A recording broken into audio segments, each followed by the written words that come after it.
بسم الله الرحمن الرحيم.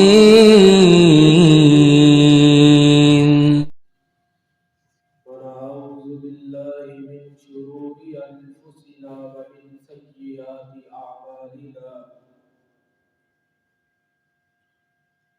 من يهده الله فلا مضل له ومن يضلله فلا هادي له.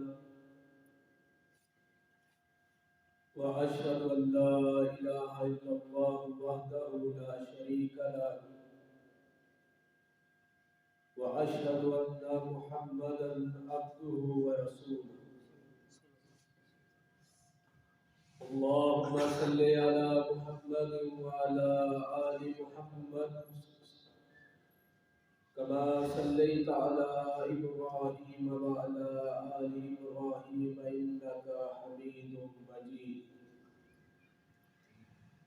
اللهم بارك على محمد وعلى آل محمد كما باركت على إبراهيم وعلى آل إبراهيم إنك حميد مجيد. فإن خير الحديث كتاب الله فإن خير الهدي هدي محمد صلى الله عليه وسلم وشر الأمور محدثاتها وكل محدثة بدعة وكل بدعة ضلالة وكل ضلالة في النار. يا أيها الذين آمنوا اتقوا الله حق تقاته ولا تموتن إلا وأنتم مسلمون. يا أيها الناس اتقوا ربكم الذي خلقكم من نفس واحدة وخلق منها زوجها وبعث منهما رجالا كثيرا ونساء. واتقوا الله الذي تساءلون به والأرحام إن الله كان عليكم رقيبا. يا أيها الذين آمنوا اتقوا الله وقولوا قولا سديدا يصلح لكم أعمالكم ويغفر لكم ذنوبكم ومن يطع الله ورسوله فقد فاز فوزا عظيما. أما بعد فأعوذ بالله من الشيطان الرجيم. بسم الله الرحمن الرحيم. ولا تحسبن الله غافلا عما يعمل الظالمون. صدق اللہ العظیم. ہر قسم کی تعریف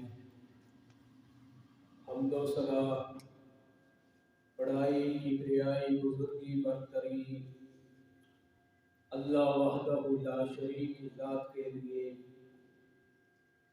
جو تمام جہاں مکرم ہے.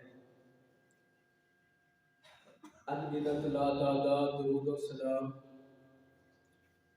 سید الاولین والآخرین جناب محمد رسول اللہ صلی اللہ علیہ وسلم کی ذات کے لیے جو اللہ کے آخری پیغمبر ہیں. میرے ذمہ جو موضوع عنوان لگایا گیا ہے وہ ہے مظلوم کی بد دعا یا دعا.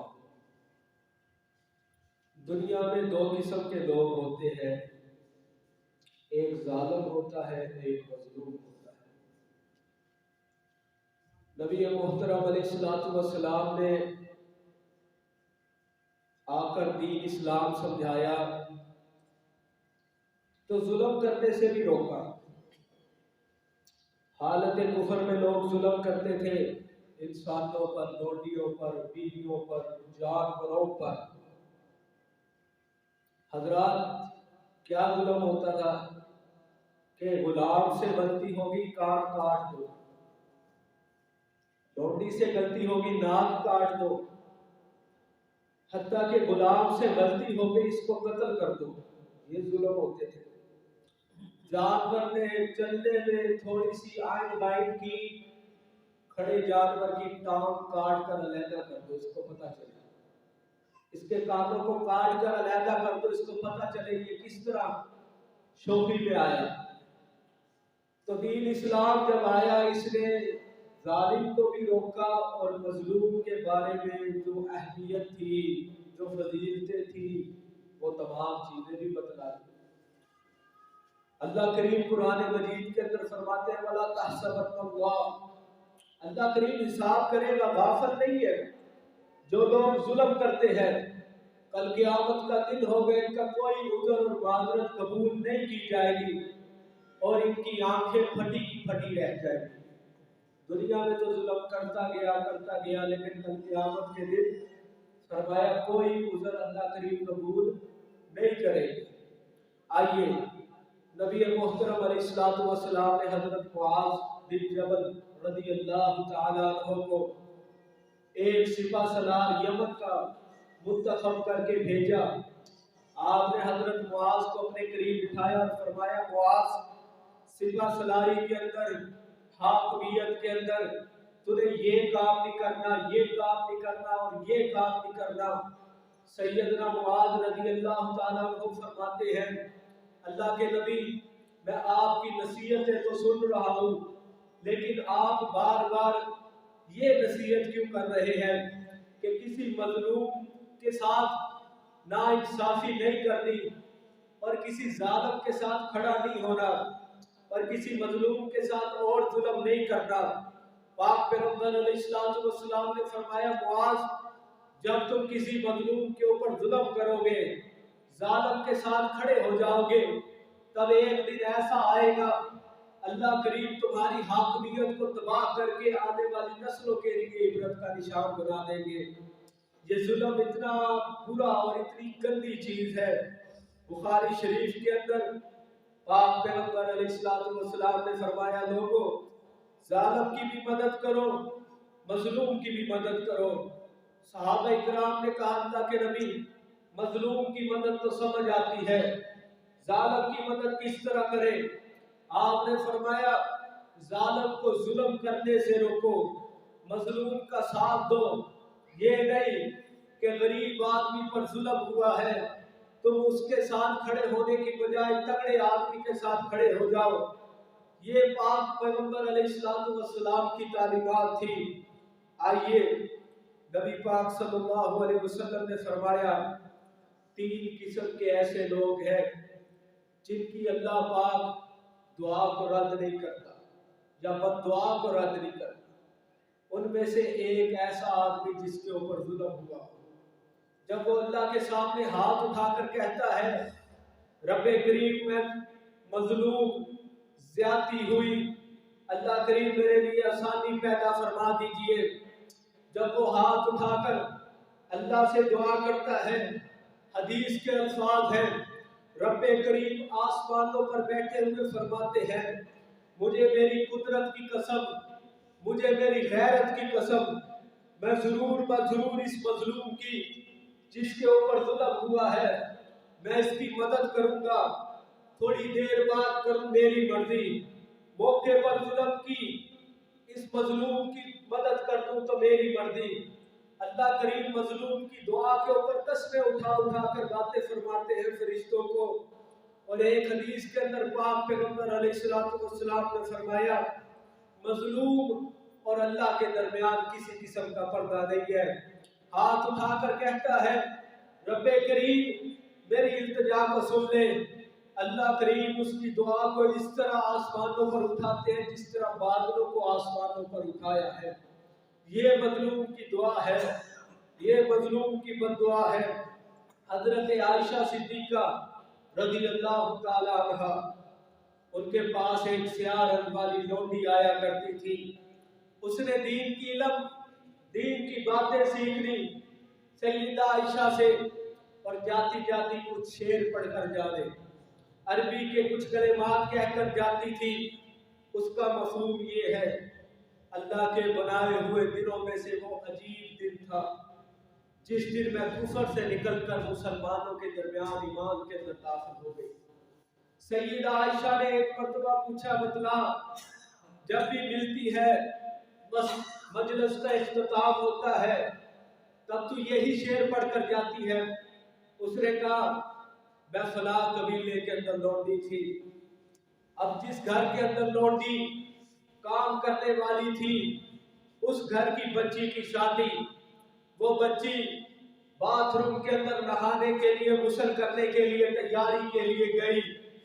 وہاں پر رواج تھا یہ کپڑوں کے اوپر کمر کے ساتھ ایک بیلٹ جس کو کمر بند کہا جاتا ہے سونے کا, اس کے اوپر ہیرے جواہرات لگے ہوتے تھے, وہ قبیلے کے لوگ اپنی بچیوں کو پہنا کر ودا کرتے تھے. میں اس گھر کے اندر نوکرانی, اس لڑکی نے اپنا کمر بند اتار کر کپڑوں کے ساتھ جو باتھ روم تھا اس کی دیوار کے اوپر رکھ دیا. باتھ روم کی چھت نہیں تھی, ایک چیل آئی, اس کو سرخ رنگ کا گوشت لگا, وہ کمر بند اٹھا کر لے گئی. پاک پیغمبر علیہ الصلوۃ والسلام کی بیوی کو وہ واقعہ بیان کر رہی ہے, کہنے لگی جب وہ نہا کر نکلی گھر کے اندر ہلچل مچ گئی کہ دلہن کا کمر بند چوری ہو گیا. تمام لوگوں سے پوچھو, چور کو پکڑ کر سزا دو. اب ہمیشہ گھروں کے اندر جب چوری ہوتی ہے, بیوی چور ہو, بچی چور ہو, بچہ چور ہو, تو الزام ہمیشہ گھر کے اندر کام کرنے والے مردوں کے اوپر یا عورتوں کے اوپر لگتا ہے, کمزور کے اوپر الزام لگتا ہے. اس نے کہا اسی طرح میرے ساتھ ہوا, میرے اوپر انہوں نے الزام لگا دیا کہ اس لونڈی نے, نوکرانی نے, جس کو ہم خرید کر لائے تھے, اس نے کمر بند چوری کیا. پاک پیغمبر علیہ الصلوۃ والسلام کی یہ صحابیہ واقعہ بیان کر رہی ہے, کہتی انہوں نے مجھے پکڑا, مارنا شروع کیا, بہت ظلم کیا, بہت تشدد کیا. اب وہ کہتے ہیں کمر بند دے لے. میں نے کہا مجھے رب کا واسطہ, میں نے کمر بند نہیں اٹھایا, میری بات سننے کو کوئی تیار نہیں تھا. پھر کہا کمر بند دے دے. اب کہتے ہیں اگر تو کمر بند نہیں دے گی تو ہم تجھے بازار کے اندر سڑک کے اوپر ننگا کر کے برہنہ کر کے تیری تلاشی لیں گے. ایک عورت کے لیے سب سے بڑی آزمائش کا وقت یہ ہوتا ہے جب اس کا جسم کوئی غیر مرد دیکھے یا ہاتھ لگائے. پاک پیغمبر علیہ الصلوۃ والسلام کی یہ صحابیہ رو رہی ہے, واقعہ بیان کر رہی ہے, کہنے لگی مجھے کمرے کے اندر بند کر دیا, میں نے اللہ سے التجا کی, رب کریم اپنوں نے ساتھ چھوڑ دیا, بیگانوں نے ساتھ چھوڑ دیا, ہر کوئی میرے خلاف ہو گیا, رب کریم میری مدد فرما دے. مظلوم اگر کافر بھی ہو, اللہ کریم اس کافر کی بھی التجا سنتے ہیں, اللہ کریم اس کی دعا کو بھی قبول کر لیتے ہیں. اب انہوں نے کمرے کا دروازہ کھولا, کہنے لگے چل آ باہر, تجھے ننگا کریں گے, برہنہ کر کے تیری تلاشی لیں گے. سڑک کے اوپر لے گئے, جب کپڑوں کے اوپر ہاتھ ڈالنے لگے, ان تمام مجبے کے اوپر اللہ کریم نے چیل کو حکم دیا, وہ چیل دوبارہ ان کے سامنے کمر بند پھینک کر چلے گئی. تو انہوں نے کمر بند دیکھ کر اس عورت سے, لوڈی سے معذرت کی اور کہا جا ہم تجھے آزاد کرتے ہیں. اللہ کریم کو اس مظلوم کی دعا کتنی پسند آئی. حضرات وہ کہتی ہے میں ایک لشکر کے ساتھ, ایک قافلے کے ساتھ مدینہ کی طرف روانہ ہوگی جو صحابہ اکرام کا قافلہ تھا. انہوں نے مجھے دین کی تعلیمات سکھلائی, مجھے دین پڑھایا. میرے نبی پاک صلی اللہ علیہ وسلم کے پاس آ کر کلمہ پڑھ کر مسلمان ہو گئی. مسجد نبوی کے اندر خیمہ لگ گیا, صفائی کرتی تھی. ایک رات وہ فوت ہو گئی. پاک پیغمبر علیہ الصلوۃ والسلام کو خبر نہ ملی. صحابہ اکرام نے رات کو دفن کر دیا, جنازہ پڑھا دیا, قبر کے اوپر دعا کر کے چلے آئے. 3-4 دن گزرے, پیغمبر آخر الزمان نے پوچھا وہ سیاہ رنگ والی لونڈی کدھر ہے؟ کہنے لگے اللہ کے نبی وہ تو فوت ہو گئی تھی, ہم نے اس کو دفن کر دیا. نبی محترم علیہ الصلوۃ والسلام نے فرمایا مجھے اس مظلوم کی قبر پر لے چلو. پاک پیغمبر نے اس مظلوم کی قبر پر کھڑے ہو کر نماز جنازہ پڑھائی.